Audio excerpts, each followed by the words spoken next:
Passion of the Christ is directed by Mel Gibson and stars Jim Caviezel as Jesus of Nazareth. And it tells the story of Jesus being captured and taken into Jerusalem to be crucified on the cross in front of everyone, entire world to see. And this is basically the 12 hours within that time frame about how it all happened and where the behind the scenes of it and how it came to fruition. And how it was also pretty much prophesied that this moment would happen. Now, I had this film for a long time in my DVD collection. I had it on DVD. And it was like one of those first films that legit actually scared me. I went into it thinking it was a film about Jesus Christ. And I was really young. I was like elementary school levels of young. That film terrified me. It was one of those first instances where I realized that the Bible is a lot more adult than I give it credit for. And I will tell you, there's a lot of stuff in the Bible that are really dark and just tell some really deep stories, and a lot of the stuff that happens in the Bible are really hard to read, but it's stuff that's really important, especially to this story in particular, because the death of Jesus Christ is depicted probably the most graphic in this film out of any other adaptation I've seen of this story. The whipping scene in which he is being tortured by the guards is extremely hard to watch. Seriously, the prop department, the makeup department, and everyone who worked on that scene alone did a great job at portraying just how much torture Jesus had went through during these moments. Especially when the guards put the crown on top of his head and he is shown in front of everyone. I also have to say, I love just how accurate this film is to the story in the Bible. Especially taking lots of dialogue, word by word even, and it still comes across very naturally in the performances. Everyone does a great job performance-wise, and Jim Caviezel, if I pronounce his name right, portrayed Jesus excellently. He gives that caring side to him that we love.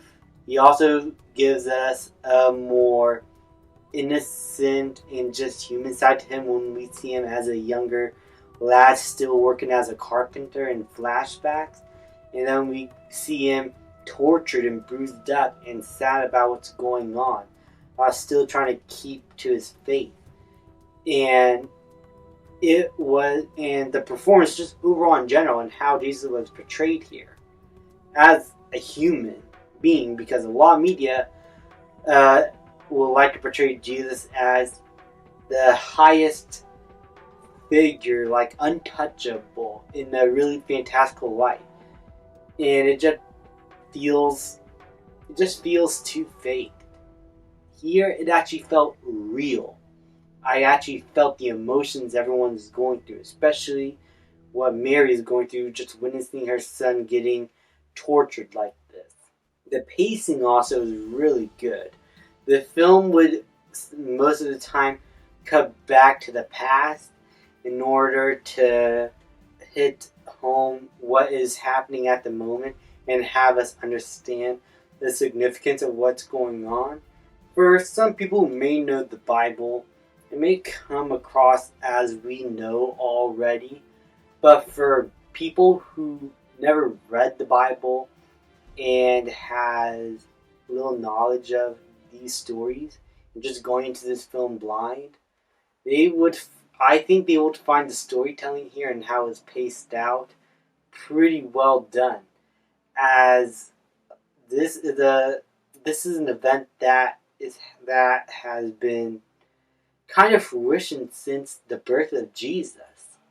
And really, I think being able to flash back to little moments in Jesus' past and see how the side characters were affected by Jesus and how much he inspired others and how it led to everything here, I think was a very much wise choice, storytelling wise, to have these final 12 hours hit as hard as they do in this movie in particular.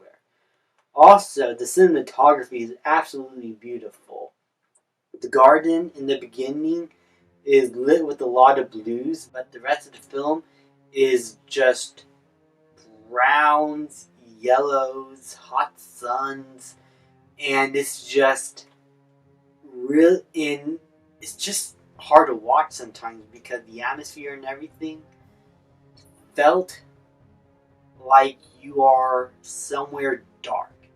You're somewhere where the devil feels like he's creeping through every little moment, just enjoying Jesus getting tortured like this. And that kind of leads me to my only problem with the film, the inclusion of the devil. Now, at first, when I first watched the film, I always, for some reason, liked villainous characters in every movie, and I like to see a lot of villains even doing nothing in movies. And so I kind of like the presence of the devil in this film, thinking, oh, he's the bad guy, he's responsible for all of this. I want to see him get defeated. I don't know. I was a kid back then. Watching it now, apart from maybe the first scene of the devil when he's trying to talk down to him, the inclusion of the devil for me just felt unnecessary. It did not really feel like he had an actual place in the story other than to look menacing at the camera and just tell everyone, ooh, this is all the devil's work. He wants this. And I'm like, I don't need to see the devil to understand everything that's going on here. This is one of those cases where I feel like less is more. And I think just excluding the devil from the majority of the film, apart from maybe the opening and the end, would have benefited the film in general, because that's when it becomes a little bit too preachy. I will not say it is completely preachy, but it felt like it is telling the audience more than it's showing.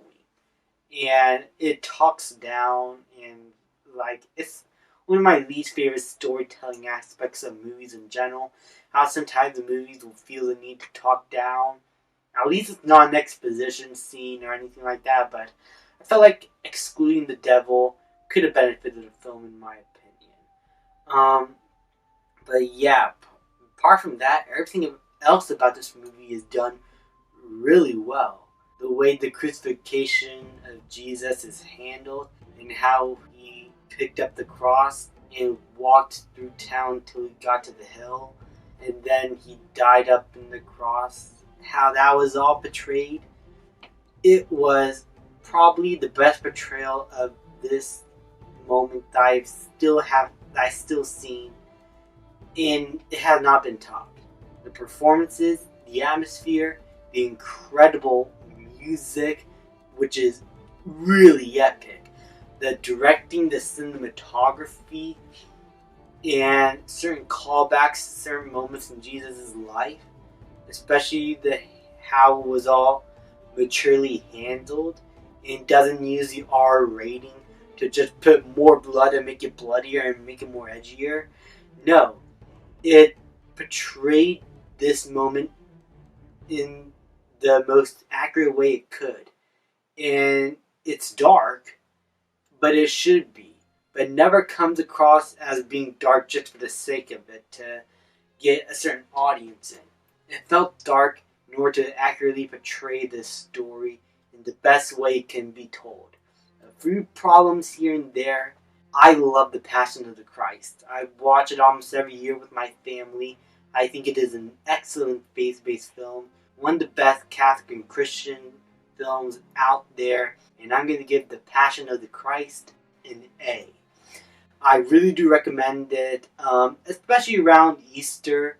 This is probably the best time to watch this film. And I feel like it does get rewatched a lot around this time. So I'm glad that this film was able to have some sort of resonance with its audience. Especially with it being like the highest grossing Christian faith-based film of its time. And still is today. As well at the time, being the highest grossing R-rated movie of all time, this film brought in a large audience, and I wish even more people could watch this movie, because I think even if you are not a Christian or you're not of this religion that I'm also in, I think you would still really enjoy and at least understand and admire the film for what it's trying to do.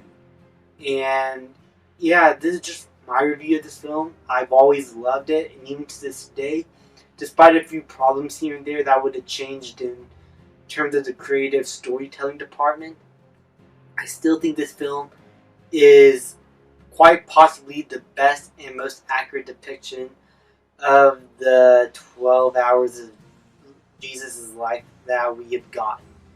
And just overall, I highly recommend it. Thank you guys so much for watching. Please leave a like, subscribe, comment, and I'll see you guys next time.